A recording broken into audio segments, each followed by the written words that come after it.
Satu persatu ambulans melaju ke UGD Rumah Sakit Kristen Kabupaten Changhua. Perbezaan suhu yang besar membuat pihak Damkar Kabupaten Changhua menerima 113 kasus penyelamatan darurat dari tanggal 19 hingga 21. 7 kasus diantaranya mengalami OHCA atau keadaan henti jantung di luar rumah sakit.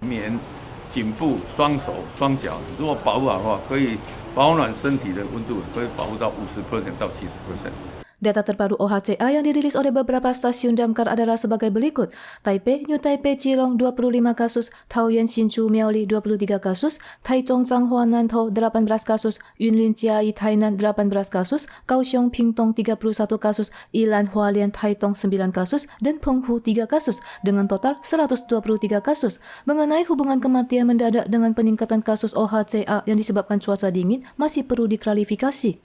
Suhu di seluruh Taiwan relatif rendah akibat pengaruh arus dingin terkuat tahun ini. Kelompok berisiko tinggi seperti kaum lansia dan orang yang memiliki tensi darah, gula darah, dan kolesterol tinggi diimbau untuk menjaga kehangatan tubuh saat berada di luar ruangan.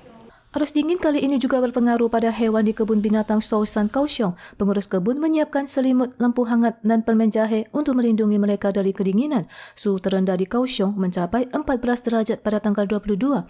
CWB memperkirakan suhu rendah setiap hari sebelum hari Jumat tidak akan melebihi 15 derajat.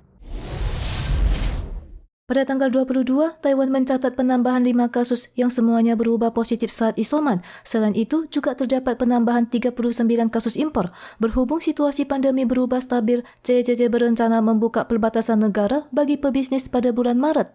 Tingkat vaksinasi global saat ini telah mencapai 62% dan banyak negara mulai mencabut prokes. Pada tanggal 20, Perdana Menteri Inggris Boris Johnson secara resmi mengumumkan pencabutan semua prokes.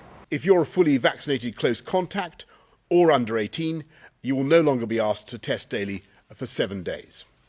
And if you're a close contact who is not fully vaccinated, you will no longer be required to self-isolate. Mulai tanggal 24, masyarakat Inggris yang terdiagnosis tidak perlu isoman bisa pergi berbelanja, menggunakan transportasi umum dan bekerja. Australia juga membuka perbatasan mulai tanggal 21 dan menghapus kewajiban karantina bagi yang selesai vaksinasi. Sementara Jepang memperpendek waktu isoman dan membuka perbatasan bagi pebisnis dan pelajar. Israel juga membuka pintu negara dan hanya mewajibkan tes PCR sebelum masuk bagi yang belum divaksinasi.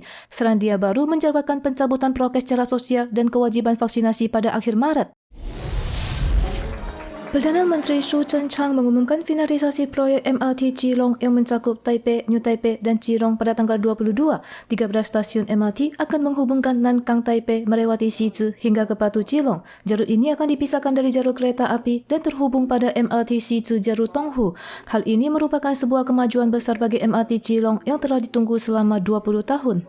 Pada rencana awal, jalur ini ditargetkan sebagai LRT tetapi kemudian diubah menjadi MRT dengan daya pengangkutan meningkat dari 5.000 orang menjadi 15.000 orang per jam. Dana pengembangan juga berkembang dari 8 miliar dolar Taiwan menjadi 42,5 miliar dolar Taiwan dan pemerintah pusat akan menanggung 70% dari total biaya.